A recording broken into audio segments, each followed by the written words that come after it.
Hello everyone, एक बार फिर से आप सभी का श्री आर्ट गली के यूट्यूब प्लेटफॉर्म पर स्वागत है। आज के टॉपिक में हम लोग डिस्कस करेंगे पेडोलॉजी ऑफ फाइन आर्ट के इम्पॉर्टेंट क्वेश्चन पेपर के ऊपर।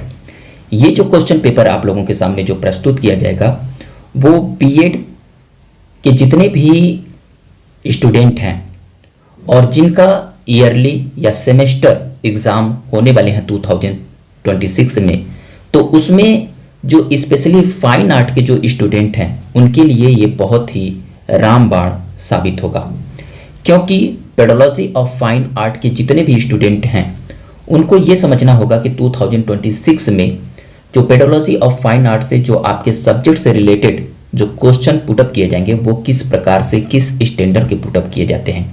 तो उसी टॉपिक को लेकर हम लोग आज के सेशन में डिस्कस करेंगे। और आज का जो पेपर होगा वो एग्जामिनेशन 2025 का ये पेपर होगा और 26 में जो आप लोगों के सेमेस्टर होने वाले हैं उसमें बहुत ही हेल्प करेगा।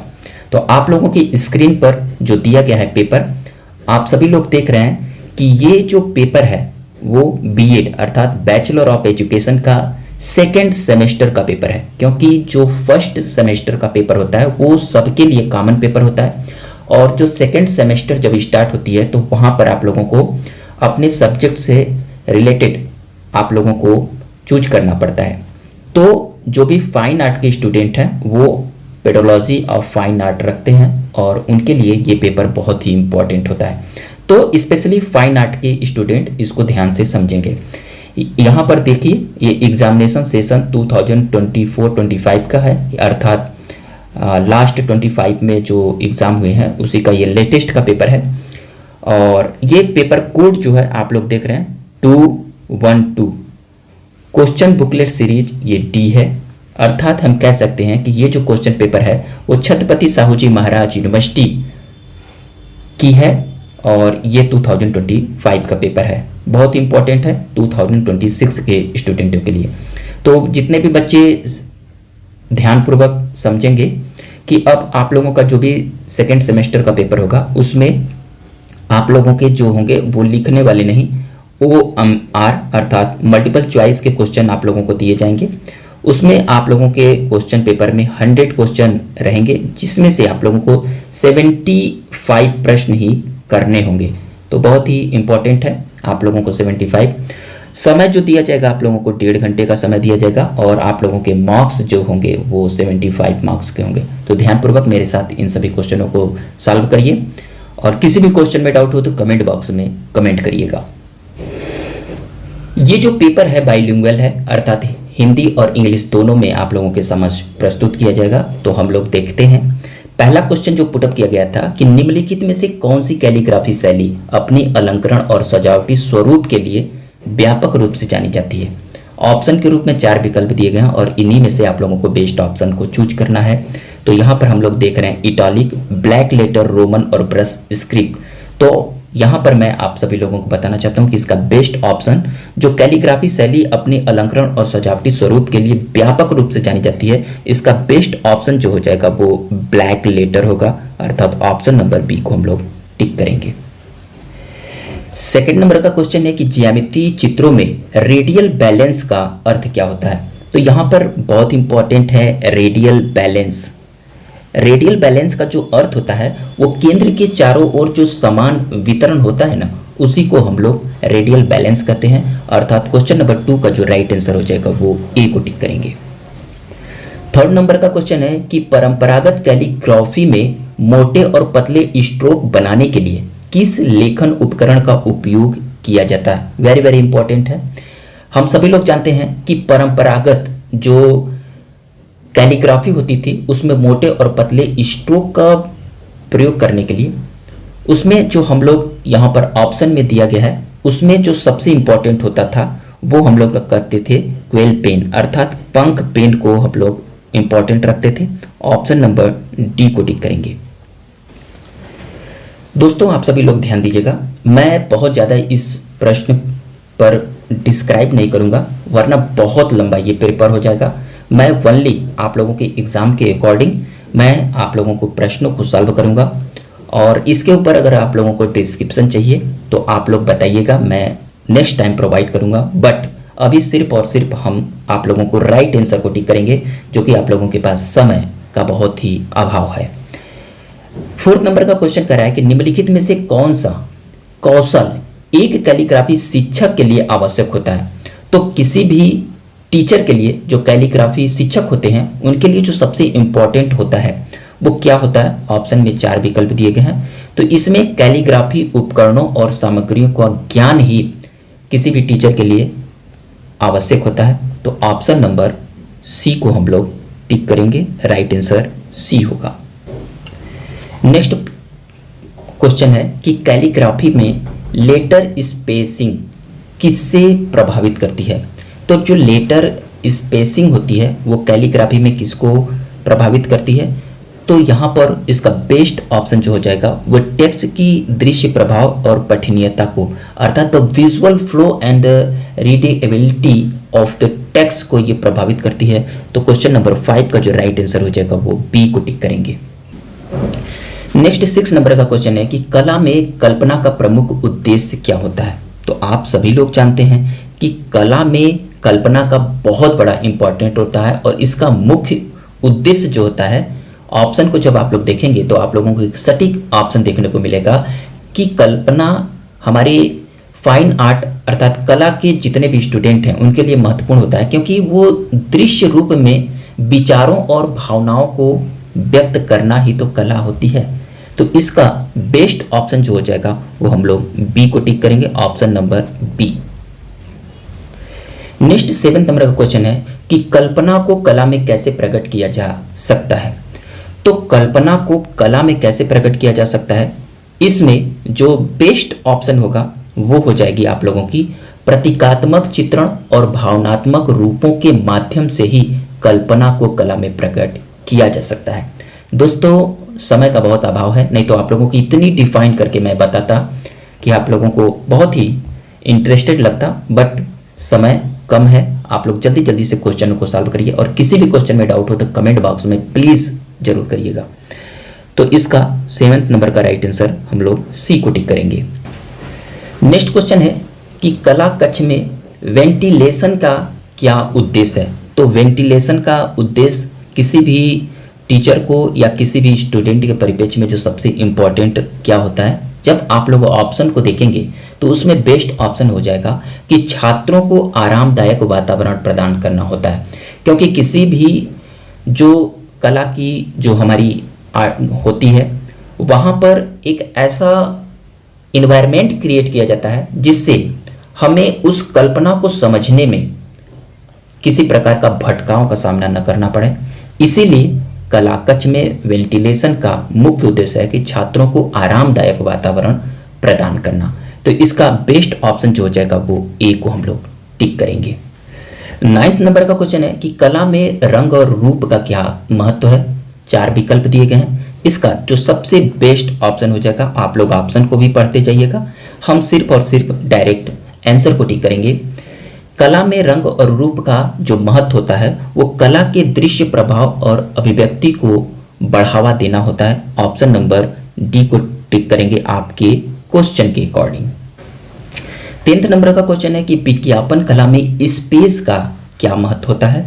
तो विज्ञापन कला में जो स्पेस का जो सबसे महत्वपूर्ण रोल अदा होता है ऑप्शन के अकॉर्डिंग, तो इसका बेस्ट ऑप्शन जो हो जाएगा वो संतुलन और ध्यान आकर्षित करने के लिए हम लोग स्पेसिंग का प्रयोग करते हैं। किसमें? एडवर्टाइजिंग में।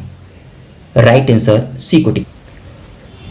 11th नंबर का क्वेश्चन है कि कला मूल्यांकन में मुख्य ध्यान किस बात पर होना चाहिए।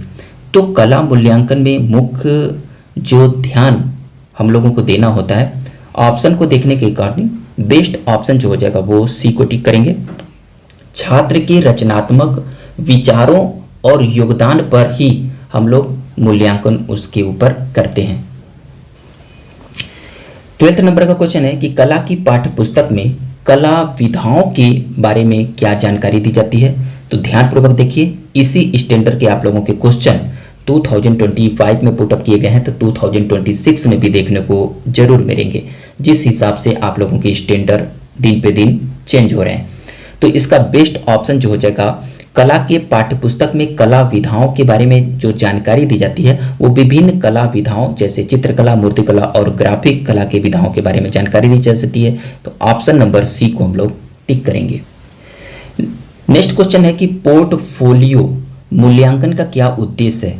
तो पोर्टफोलियो मूल्यांकन का जो उद्देश्य होता है, बेस्ट ऑप्शन हो जाएगा छात्र के संपूर्ण रचनात्मक विकास की दस्तावेजी प्रस्तुतिकरण जो होती है उसी को हम लोग पोर्टफोलियो कहते हैं, और इसका बेस्ट ऑप्शन जो हो जाएगा वो हम लोग डी को टिक करेंगे। 14 नंबर का क्वेश्चन है कि कैलीग्राफी में बेस लाइन शब्द का अर्थ क्या होता है। तो इसका बेस्ट ऑप्शन जो हो जाएगा, बेस लाइन शब्द का जो अर्थ होता है वह रेखा जिस पर अक्षर टिके होते हैं उसी को हम लोग बेस लाइन करते हैं। ऑप्शन नंबर ए को टिक करेंगे। नेक्स्ट क्वेश्चन है कि कैलीग्राफी में चौड़े और पतले स्ट्रोक बनाने के लिए उपयोग किए जाने वाली तकनीक क्या कहलाती है। तो इसका बेस्ट ऑप्शन जो हो जाएगा वो हो जाएगा दबाव में बदलाव। ऑप्शन नंबर ए को हम लोग टिक करेंगे।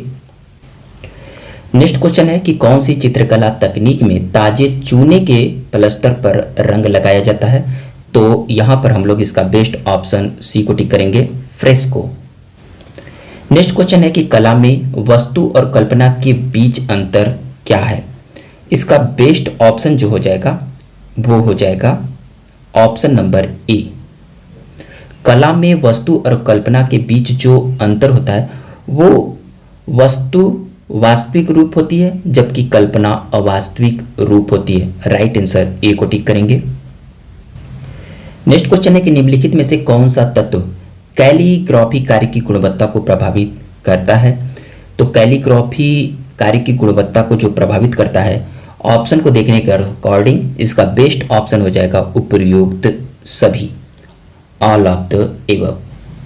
नेक्स्ट क्वेश्चन है कि कला शिक्षा में छात्रों के रचनात्मक विकास को मापने के लिए कौन सा मूल्यांकन उपकरण सबसे प्रभावी है यदि निम्नलिखित आंकड़े दिए गए हैं। तो यहाँ पर आपन के लिए दिए गए हैं, आंकड़े में दिया गया है कि 70% छात्र अपनी कक्षा में रचनात्मकता को बढ़ा रहे हैं जबकि 30% जो छात्र हैं वो तकनीकी पहलुओं पर ध्यान दे रहे हैं। तो इसके अकॉर्डिंग डाटा को हम लोग एनालिसिस करने के बाद इसका बेस्ट ऑप्शन जो होने वाला है, ऑप्शन में देखने के अकॉर्डिंग यहाँ पर जो हम लोगों को दिखाई दिया कि इसके अकॉर्डिंग जो सबसे बेस्ट ऑप्शन हो जाएगा वो ऑप्शन नंबर बी होगा, क्योंकि छात्रों के अभ्यास और परियोजनाओं का मूल्यांकन इसका बेस्ट होगा। ऑप्शन नंबर बी को हम लोग टिक करेंगे। वहीं पर 20 नंबर का क्वेश्चन कर रहा है कि कला शिक्षा के उद्देश्य के संबंध में निम्नलिखित आंकड़े दिए गए हैं। किसके संबंध में? कला शिक्षा के परिप्रेक्ष्य में 60% छात्र कला को आत्म अभिव्यक्ति के रूप में समझते हैं जबकि 25% छात्र इसे केवल तकनीकी कौशल के रूप में मानते हैं, जबकि 50% छात्र कला को मनोरंजन के रूप में देखते हैं। तो इसके डाटा को ध्यान में रखते हुए जो इसका बेस्ट ऑप्शन को हम लोग टिक करेंगे वो आप लोगों के रूप में यहाँ पर दिया गया है कि कला का समग्र विकास, कला की तकनीकी शिक्षा का महत्व, कला का व्यावसायिक उपयोग या कला में मानसिक विकास। तो डाटा के अकॉर्डिंग इसका बेस्ट ऑप्शन जो हो जाएगा वो कला का समग्र विकास हो रहा है। क्यों? क्योंकि यहाँ पर जो डाटा दिया गया है कि 60% जो छात्र हैं, जो 60% छात्र जो होते हैं वो आत्म अभिव्यक्ति के रूप में समझ अपने आप को डेवलप करते हैं, जबकि वहीं पर 25% जो छात्र हैं वो तकनीकी कौशल को समझते हैं। वहीं पर 15% छात्र जो होते हैं वो कला को मनोरंजन के रूप में समझते हैं। इसलिए इसका बेस्ट ऑप्शन हो जाएगा कि हर क्षेत्र में कला का विकास छात्रों के रूप में देखा जाता है, तो कला का समग्र विकास इसका बेस्ट ऑप्शन होगा। नेक्स्ट क्वेश्चन करेंगे हम लोग कि कला में कल्पना को प्रदर्शित करने के लिए रूपक का क्या महत्व होता है। तो कला में कल्पना को प्रदर्शित करने के लिए रूपक का जो सबसे इंपॉर्टेंट रोल यहाँ पर ऑप्शन के अकॉर्डिंग देखने को मिल रहा है वो बेस्ट ऑप्शन हो जाएगा कि यहाँ पर यह विचारों और भावनाओं को प्रतीकों के माध्यम से व्यक्त करता है, क्योंकि यहाँ पर 4 ऑप्शन दिए गए हैं और क्वेश्चन के अकॉर्डिंग जो सबसे बेस्ट होता है वो रूपक का जो तात्पर्य होगा यह विचारों और भावनाओं को प्रतीकों के माध्यम से व्यक्त करता है। यहाँ पर ध्यान दीजिएगा, ये क्वेश्चन को मैं आप लोगों के सामने मिनिमाइज करूंगा कि जिससे आप लोगों को समझ में आना पाए। यहाँ पर देखिए रूपक का महत्व पुशअप किया है और यह कला को सरल और समझने में आसान बनाता है। यह दृश्य को सौंदर्यात्मक रूप में प्रस्तुत करता है। यह विचारों और भावनाओं को प्रतीकों के माध्यम से व्यक्त करता है। यह केवल रंगों की विविधता को दिखाने का तरीका है, तो ऐसा नहीं है। इसका जो बेस्ट सबसे अच्छा सुटेबल है वो यह सी को व्यक्त करता है। यह विचारों और भावनाओं को प्रतीकों के माध्यम से व्यक्त करता है। ऑप्शन नंबर सी को टिक करेंगे। नेक्स्ट क्वेश्चन है कि छात्रों के लिए क्रिएटिविटी अर्थात रचनात्मकता के लिए सुरक्षित वातावरण बनाना यह किस कला शिक्षण विधि का हिस्सा है। ऑप्शन को जब हम ध्यान में देखेंगे तो इसका बेस्ट ऑप्शन जो हो जाएगा वो हो जाएगा विद्यार्थी केंद्रित विधि। 23 नंबर का क्वेश्चन है कि कला शिक्षा में कोऑपरेटिव लर्निंग विधि क्या उद्देश्य है। तो कोऑपरेटिव लर्निंग विधि का जो बेस्ट ऑप्शन हो जाएगा वो एक हो जाएगा, छात्रों को समूह में काम करने की क्षमता विकसित करना ही कोऑपरेटिव लर्निंग विधि के अंतर्गत देखने को मिलता है। 24 नंबर का क्वेश्चन कह रहा है कि कला शिक्षा शिक्षार्थियों के समग्र विकास में योगदान देती है, जो भावनात्मक, संज्ञानात्मक और मनोप्रेरक क्षेत्रों को एकीकृत करती है। निम्नलिखित में से कौन सा विकल्प सही है। तो विकल्प को ध्यान में रखते हुए इसका बेस्ट ऑप्शन जो होगा वो ए हो जाएगा, जो सत्य बातें कही जा रही है कि कला शिक्षा सभी शिक्षण क्षेत्रों को शामिल करती है। ऑप्शन नंबर ए को टिक करेंगे। 25 नंबर का क्वेश्चन जरा ध्यान से देखिएगा। कला शिक्षा में मूल्यांकन, ध्यान दीजिएगा, किसका मूल्यांकन केवल छात्रों के अंतिम उत्पाद के आधार पर नहीं बल्कि उनकी प्रक्रिया और प्रयासों के आधार पर भी किया जाना चाहिए। ये एक कोटेशन है और किसके परिप्रेक्ष्य में, कला शिक्षा में मूल्यांकन के परिप्रेक्ष्य में छात्रों के अकॉर्डिंग। इस कथन के आधार पर निम्नलिखित में से कौन से विकल्प सही है, इसको हम लोग जज करेंगे और देखेंगे कि इसमें ऑप्शन के रूप में क्या क्या कहा जा रहा है। ए में कहा रहा है कि मूल्यांकन केवल छात्रों की अंतिम परियोजना परिणाम पर आधारित होनी चाहिए। नहीं भाई, मूल्यांकन केवल छात्रों की अंतिम परियोजना पर कैसे मूल्यांकित की जा सकती है, तो इसका ए सही होने की कोई संभावना नहीं है। दूसरे पर अगर बात करें हम लोग कि छात्रों के प्रयासों और प्रक्रिया को महत्व देने से उनके रचनात्मक विकास में सहायता मिलती है, ऐसा देखने को मिलता है। सी पर देखेंगे कि मूल्यांकन में छात्रों की रचनात्मकता को नज़रअंदाज किया जाना चाहिए। कैसे किया जाना चाहिए, नहीं किया जाना चाहिए, ये ऑप्शन हो ही नहीं सकता। डी पर अगर हम लोग ध्यान दें कि मूल्यांकन में केवल तकनीकी पहलुओं का मूल्यांकन करना महत्वपूर्ण है।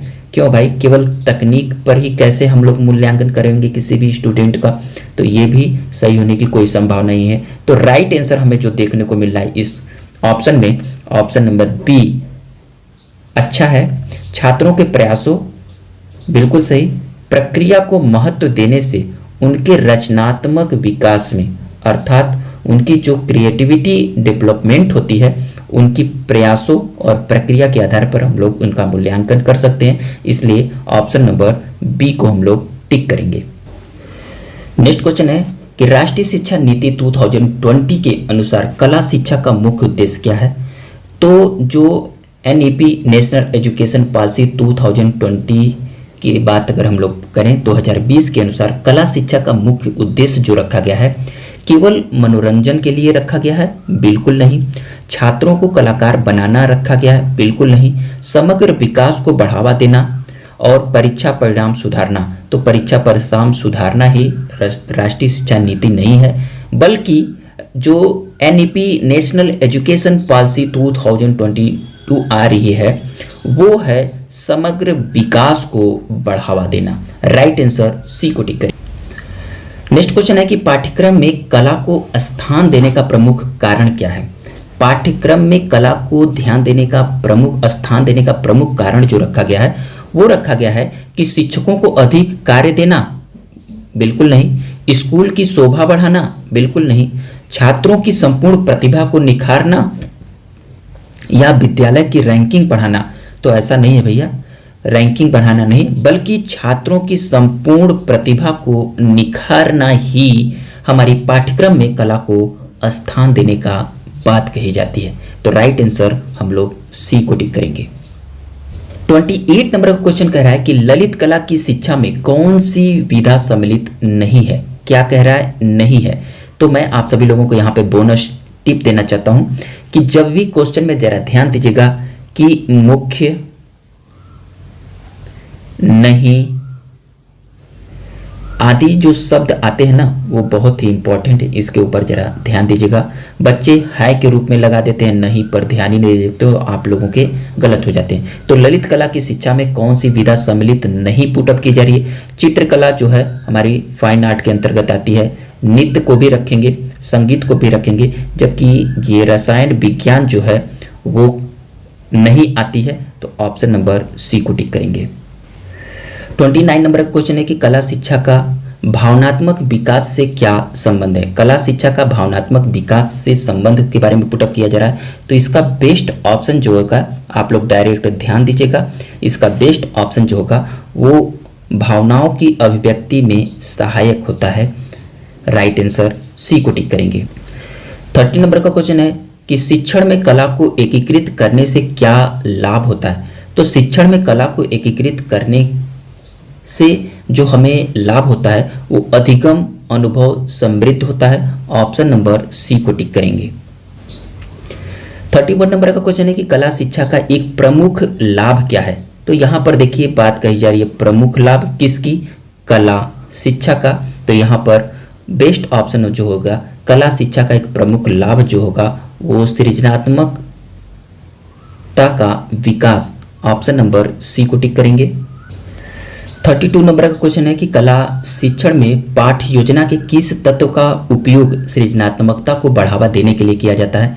तो इसका बेस्ट ऑप्शन जो हो जाएगा वो गतिविधियों और परियोजनाओं का चयन करने के लिए किया जाता है। ऑप्शन नंबर बी को टिक करेंगे। 33 नंबर का क्वेश्चन है कि कला शिक्षण में पाठ योजना में विधियां का क्या अर्थ होता है? तो विधियां का क्या अर्थ होता है कि कला शिक्षा के लिए विभिन्न शिक्षण तकनीकों का चयन। ऑप्शन नंबर सी को टिक करेंगे। नेक्स्ट क्वेश्चन है कि कला शिक्षा में पाठ योजना के कौन से घटक महत्वपूर्ण होते हैं? तो कला शिक्षा में पाठ योजना के घटक जो उद्देश्य, विधियां, सामग्री और मूल्यांकन। ऑप्शन का सबसे बेस्ट ऑप्शन होगा ऑप्शन नंबर बी को टिक करेंगे। 35 नंबर का क्वेश्चन है कि कला शिक्षा में पाठ योजना का मूल्यांकन किस आधार पर किया जाता है? तो कला शिक्षा में पाठ योजना का मूल्यांकन का जो आधार है ऑप्शन के अकॉर्डिंग जो बेस्ट ऑप्शन हो जाएगा कि पाठ के बाद छात्रों की प्रतिक्रियाएं और कला की अभिव्यक्ति ही इनका आधार माना जाएगा। ऑप्शन नंबर बी को टिक करेंगे। नेक्स्ट क्वेश्चन है कि वस्तु चित्रण के लिए छात्रों को किस प्रकार की सामग्री की आवश्यकता होती है? तो वस्तु चित्रण के लिए छात्रों को जिस सामग्री की आवश्यकता होती है वो पेंसिल, चारकोल और इरेजर। ऑप्शन का सबसे बेस्ट ऑप्शन होगा ऑप्शन नंबर बी को टिक करेंगे। 37 नंबर का क्वेश्चन है कि वस्तु चित्रण में परिप्रेक्ष्य का क्या महत्व होगा? तो वस्तु चित्रण में परिप्रेक्ष्य का जो सबसे बेस्ट होता है कि यह चित्र को यथार्थिक अर्थात और वास्तविकता से सुसंगत बनाता है, अर्थात importance of the perspective in object drawing. तो राइट आंसर हम लोग ए को टिक करेंगे, अर्थात ए। 38 नंबर का क्वेश्चन है कि वस्तु चित्रण में लाइट और शेड का उपयोग क्यों किया जाता है? तो लाइट एंड शेड का उपयोग जो किया जाता है वो चित्र को यथार्थिकता और गहराई देने के लिए किया जाता है। तो ऑप्शन नंबर डी को टिक करेंगे। 39 नंबर का क्वेश्चन है कि कला शिक्षक के लिए कौन सी विशेषता आवश्यक है? तो कला शिक्षक के लिए जो विशेषता ऑप्शन में देखने को मिली है वो छात्रों के साथ संवाद करने की जो क्षमता है वो ऑप्शन नंबर डी को देखने को मिली है। ऑप्शन नंबर डी को टिक। नेक्स्ट क्वेश्चन है कि कला शिक्षक को अपनी कला शिक्षा की योजना बनाने में किन बातों का ध्यान रखना चाहिए? तो यहाँ पर 40 नंबर का जो बेस्ट ऑप्शन देखने को मिल रहा है वो हो जाएगा ऑप्शन नंबर बी, विद्यार्थियों के सामूहिक हित और व्यक्तिगत विकास पर ध्यान देना होगा। नेक्स्ट क्वेश्चन है कि कला शिक्षक को छात्रों के साथ किस प्रकार का संबंध बनाना चाहिए? तो कला शिक्षक को छात्रों के साथ जो सकारात्मक देखने को मिलती है वो सकारात्मक, प्रेरणादायक और सहायक होना चाहिए, इंपॉर्टेंट है। तो ऑप्शन नंबर सी को टिक करेंगे। नेक्स्ट क्वेश्चन देखेंगे हम, कला शिक्षक की पाठ्यक्रम योजना में निम्नलिखित में से क्या शामिल होना चाहिए। तो कला शिक्षक की पाठ्यक्रम योजना में जो शामिल होना चाहिए, ऑप्शन के अकॉर्डिंग बेस्ट ऑप्शन जो हो जाएगा वो शिक्षा विधियां, उद्देश्य और मूल्यांकन इंपॉर्टेंट है कला शिक्षक की पाठ्यक्रम में। ऑप्शन नंबर ए को टिक करेंगे। नेक्स्ट क्वेश्चन है कि क्ले मॉडलिंग में क्ले का क्या महत्व होता है। तो क्ले मॉडलिंग जो कि हमारी बेसिक फंडामेंटल होती है, और क्ले मॉडलिंग में क्ले का जो महत्वपूर्ण यहाँ पर ऑप्शन में दिया गया है उसका बेस्ट ऑप्शन बी को हम लोग टिक करेंगे। यह आकार और रूप बनाने के लिए लचीला और सहज रूप से कार्य करता है, इसको ध्यान दीजिएगा।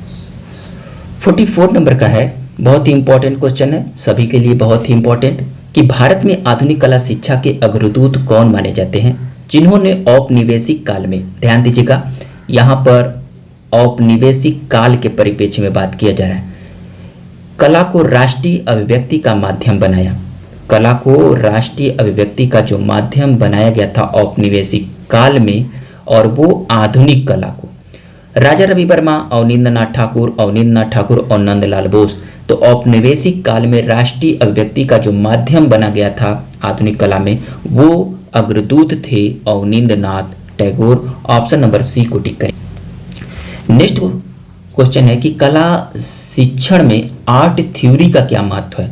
तो कला शिक्षा में आर्ट थ्योरी का जो सबसे इंपॉर्टेंट यहाँ पर रोल देखने को मिले ऑप्शन में, वो कला में रचनात्मकता को प्रोत्साहित करना ही आर्ट थ्योरी होती है। ऑप्शन नंबर सी को टिक करेंगे।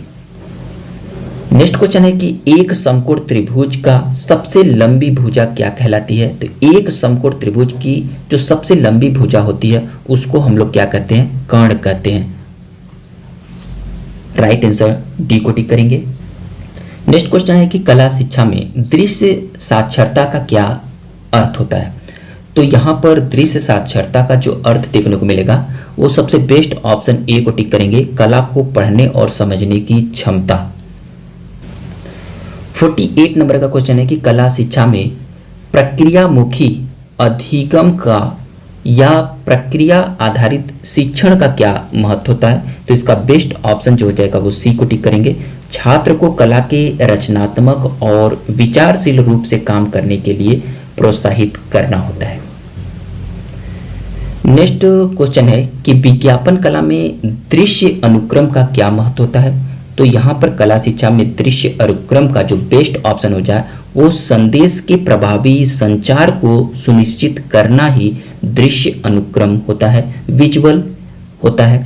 तो इसका बेस्ट ऑप्शन जो हो जाएगा वो बी को टिक करेंगे।